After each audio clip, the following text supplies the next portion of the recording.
দর্শক স্বাগত জানাচ্ছি কোরাস নিউজে, সাথে আছি আমি মোহাম্মদ আবু তাহির নয়ন। নাগরিক ভাবনায় এবারের বিষয় আসিয়ার হত্যাকারীদের বিচার। চলমান এই ঘটনাটি নিয়ে স্কুল, কলেজ এবং বিশ্ববিদ্যালয়ের শিক্ষার্থীরা তুমুল আন্দোলন করে যাচ্ছে। আসিয়ার হত্যাকারীদের বিচারের দাবিতে উত্তাল সারা দেশ। বিভিন্ন রাজনৈতিক সংগঠন, এমনকি সামাজিক সংগঠনগুলো। কিন্তু আসিয়ার হত্যাকারীদের বিচার কি সঠিকভাবে দেখতে পাবে দেশবাসী? এই নিয়ে নাগরিক ভাবনায় কোরাস নিউজে কে কি বলছেন, চলুন আমরা তাদের সাথে এ ব্যাপারে কথা বলি। প্রথমত আমি এটা একটা ন্যাক্কারজনক ঘটনার জন্য আমি মর্মাহত। শুধু আমি মর্মাহত না, গোটা জাতি মর্মাহত। আমি বিশেষ করে মনে করি এরকম একটা শিশু দর্শনের মতো ন্যাক্কারজনক ঘটনার অবভিয়াসলি বিচার হওয়া উচিত। যদি বিচার না হয় দর্শকরা অবশ্যই প্রশ্রয় পেয়ে যাবে বলে আমি মনে করি।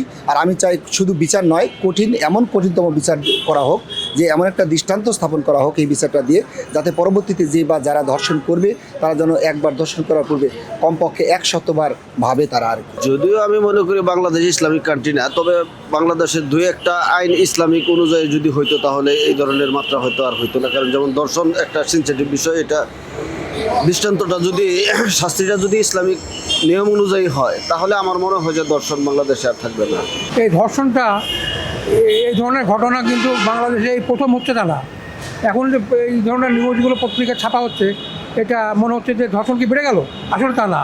একদম ধর্ষণের ঘটনা সারা দেশে ঘটতেছে। এখন এই নিউজগুলো বেশি ফোকাস হচ্ছে। ব্যাপার হলো যে এই ধর্ষণ থেকে মানুষকে বিরত রাখার জন্যে চেষ্টা করতে হবে। মানুষকে যে ধর্মের হোক, ধর্ম মানতে হবে। আপনি কি মনে করেন কিনা আসিয়ার হত্যাকারীদের, আসিয়ার যারা ধর্ষণ করেছেন তাদের দ্রুত বিচার করলে অন্তত অপরাধ মাত্রাটা কমে আসবে? মানুষ কিছুটা হলেও, ধর্ষকরা, দুষ্ট লোকেরা হলে ভয় পাবে। অনেক সময় হয় কি, কোনো একটা জিনিস যদি চাপা পড়ে যায় তাহলে বিচারটা হয় না। এমন ব্যাপার হলো এই বিচারটা যেহেতু খুব দাবি উঠছে, এই বিচারটা দ্রুত করা উচিত এবং বিচারের নিয়মকানুন অনুযায়ী করা উচিত। তবে এই বিষয়টা যেন মানুষ কালক্ষেপণ না হয়, এই যে মানুষের আশঙ্কা যে এটা বিচার হবে কি না। আমার তো মনে হয় বিচারটা হবে। সরকারের পক্ষ থেকে বলা হয়েছে এটা নিয়ম অনুযায়ী হবে এবং এটা হোক। এবং এটার বিচারের চাইতে হলে বিচারের ফলটা সম্পর্কে সবাইকে অনুধাবন করানোর জন্যে গভর্নমেন্টের একটা সিস্টেম বের করতে হবে, যে ধর্ষণ থেকে যেন বিরত থাকে মানুষ। যেভাবে ধর্ষণ বেড়ে যাচ্ছে, এই ঘটনাটা দৃষ্টান্তমূলক শাস্তি হওয়া দরকার ধর্ষকের। যদি দৃষ্টান্তমূলক শাস্তি হয় তাহলে সেক্ষেত্রে ধর্ষণের ঘটনাগুলো কমে যাবে। আপনি কি মনে করেন কিনা যে দুষ্ট প্রকৃতির লোকগুলোকে শায়েস্তা করার জন্য অতি দ্রুত আসিয়ার হত্যাকারীদের বিচার এখনই দাবি? হ্যাঁ, অতি দ্রুত এই যে ঘটনার, রাশিয়ার ঘটনার তো অবশ্যই দ্রুত বিচার হওয়া দরকার এবং দৃষ্টান্তমূলক। এ কারণে হওয়া দরকার, এমন বিচার হওয়া দরকার, এই ঘটনার বিচার সারা দেশব্যাপী যেন দেখে, যেন পরবর্তীতে এই ধরনের ঘটনা না ঘটে, তারা ভয় পায়। আমি মুখে বলতে পারি না, বলার আগে আমার চোখে পানি চলে আসবে।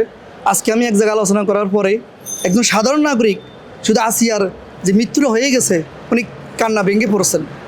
যে আসিয়ার যে নির্মমভাবে যেভাবে পশুর মতো আচরণ করছে আসিয়ার সাথে, দ্বিতীয়বার যেন সেকেন্ড টাইমে যেন বাংলাদেশে এ ধরনের ঘটনা না ঘটে। আমরা চাই ইসলামে যেটা আপনি যা বলছেন কিছুক্ষণ আগে, যে জনসম্মুখে জনগণের উপস্থিতিতে ঘটনা ঘটুক, আমরাও চাই এটা এই ধরনের দাবি বাস্তবায়িত হোক বাংলাদেশে।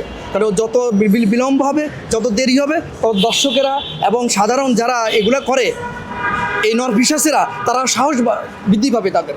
আমি চাই না, সারা বাংলার মানুষ চায় যে আসিয়ার বিচারটা অতি দ্রুত হয়ে যাবে।